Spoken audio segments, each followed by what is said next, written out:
ಇದು ಬರಗೂರು ಗ್ರಾಮದಲ್ಲಿ ನಮ್ಮ ಪರಿಶಿಷ್ಟ ಜಾತಿ ಮತ್ತು ಪರಿಶಿಷ್ಟ ಪಂಗಡದವರ ಜನಾಂಗದವರು ಓಡಾಡುವಂತಹ ಸಾರ್ವಜನಿಕ ರಸ್ತೆಯಲ್ಲಿ ನೋಡಿ, ಯೋಚನೆ ಮಾಡಿ, ಎಷ್ಟಡಿ ಇರ್ಬೋದು, ಎಷ್ಟಡಿ ಅವರು ಆಕ್ರಮಿಸ್ಕೊಂಡಿರ್ಬೋದು, ಚರಂಡಿ ಮೇಲೆ ಮನೆ ಕಟ್ಕೊಂಡಿರ್ಬೋದು ಎಂಬುದನ್ನು ನಾವು ಅರ್ಜಿ ಕೊಟ್ಟು ಆಗಲೇ ಸುಮಾರು ವರ್ಷಗಳಾಗಿದೆ. ಯಾವುದೇ ವಿಧವಾದ ಪಂಚಾಯಿತಿ ಅಧಿಕಾರಿಗಳು ಅಥವಾ PDO ಅಧಿಕಾರಿಗಳು ಅಥವಾ ಸಮಂಜಸ ಒಂದು ಇಲಾಖೆಗಳು ಇಲ್ಲಿ ಯಾವುದೇ ಕ್ರಮ ಕೈಗೊಂಡಿಲ್ಲ ಎಂಬುದಕ್ಕೆ ನೋಡಿ, ಇಷ್ಟರ್ವ ಇಲ್ಲಿದೆ. ಇಲ್ಲಿ ನೋಡಿ ಇಷ್ಟು ಜಾಗ ಸೀಮಿತವಾಗಿರ್ತಕ್ಕಂಥ ಇದರಲ್ಲಿ ಇಲ್ಲಿ ನಮಗೆ ಬೇಕಾಗಿರ್ತಕ್ಕಂಥ ಒಂದು ಸಮಂಜಸವಾದಂತಹ SC ST ಜನಾಂಗ, ಪರಿಶಿಷ್ಟ ಜಾತಿ, ಪರಿಶಿಷ್ಟ ಪಂಗಡದವ್ರು ಓಡೋದಕ್ಕೆ ಎಷ್ಟು ಬಿಟ್ಕೊಂಡು ಎಷ್ಟು ಅಕ್ವೈರ್ ಮಾಡ್ಕೊಂಡಿದ್ದಾರೆ, ಚರಂಡಿ ಮೇಲೆ ಏನು ಮಾಡಿದ್ದಾರೆ ಎಂಬುದಕ್ಕೆ ಮೂಲ ಉದಾಹರಣೆಯನ್ನು ನಾನು ವಿಡಿಯೋ ಸಮೇತ ತೋರಿಸ್ತಾ ಇದ್ದೀನಿ.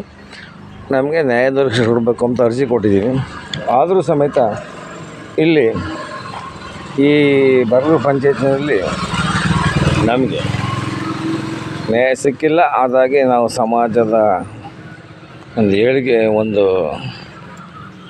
ವಿಚಾರವಾಗಿ ನಾವು ಎಲ್ಲಿ ಏನು ಮಾಡಬೇಕು ಅನ್ನೋದಕ್ಕೆ ಗೊತ್ತಾಗ್ತಾ ಇಲ್ಲ. ನೋಡಿ ಇಲ್ಲಿ ನೋಡಿ, ಎಷ್ಟಡಿ, ಇಲ್ಲಿ ಎಷ್ಟಡಿ, ಈ ನ್ಯಾಯ ಮನೆಗಿರ್ತಕ್ಕಂಥದ್ದು ಮುಂದಕ್ಕೆ ಎಷ್ಟಡಿ, ಇಲ್ಲಿ ಯಾಕೆ ಹಿಂಗಾಗಿದೆ ಅನ್ನೋದಕ್ಕೆ ನಮಗೆ ಉದಾಹರಣೆ ತಮ್ಮಲ್ಲಿ ಸಾರ್ವಜನಿಕವಾಗಿ ಹೇಳ್ಕೊಡ್ತಾ ಇದ್ದೀನಿ. ದಯವಿಟ್ಟು ನಮಗೆ ನ್ಯಾಯ ಕೊಡಿಸ್ಕೊಡಿ. ನಮ್ಮ ಪರಿಶಿಷ್ಟ ಜಾತಿ, ಪರಿಶಿಷ್ಟ ಪಂಗಡದ ಮೂಲ ಒಂದು ಜಾಗದಲ್ಲಿ ನಾವು ಹೆಂಗೆ ಹೋಗ್ಬೇಕು ಎಂಬುದು ನೋಡಿ.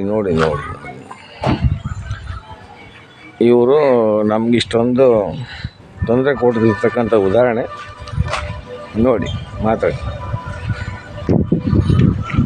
ಜಾಗ ಬಿಡಿಸ್ಕೊಡಿ.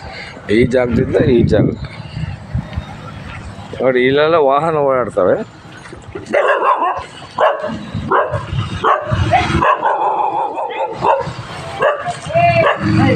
ನಾಯಿನಲ್ಲಿ ಬೀದಿ ನಾಯಿಗಳ ಕಾಟನೂ ಜಾಸ್ತಿ ಇದೆ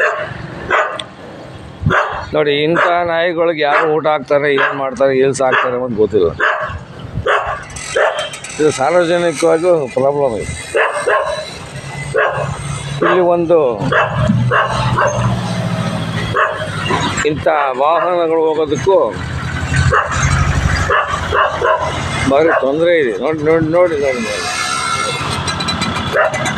ಈ ಒಂದು ಉದ್ದೇಶಕ್ಕೆ ಇಲ್ಲಿ SC ST ತೊಂದರೆ ಕೊಡಿಸ್ತಾರೆ ಅಂತ ದೌರ್ಜನ್ಯ ಮಾಡ್ಕೊಂಡು ಮನೆ ಕಟ್ಕೊಂಡಿರ್ತಕ್ಕಂಥ ಮೇಲ್ಜಾತಿಯವ್ರಿಗೋಸ್ಕರ ಸರ್ಕಾರ ನಮಗೆ ತೊಂದರೆ ಕೊಡ್ತಾ ಇದೆ. ಸರ್ಕಾರ ಏನು ಅವರೇ ಕೊಡ್ತಾವ್ರೆ, ಸರ್ಕಾರನೂ ಕೊಡ್ತಾವ್ರೆ. ಅಲ್ಲಿ ನೋಡಿ ಎಷ್ಟು ಅರ್ವ ಇದೆ, ಇಲ್ಲಿ ನೋಡಿ ಎಷ್ಟು ಅರ್ವ ಇದೆ. ಇದನ್ನು ದಯವಿಟ್ಟು ನಮಗೆ ಬರಗೂರು ಗ್ರಾಮದ ನಮ್ಮ ಪರಿಶಿಷ್ಟ ಜಾತಿ, ಪರಿಶಿಷ್ಟ ಪಂಗಡದವರು ಓಡಾಡಲು ತೊಂದರೆ ಪಡಿಸ್ತಕ್ಕಂಥವ್ರಿಗೆ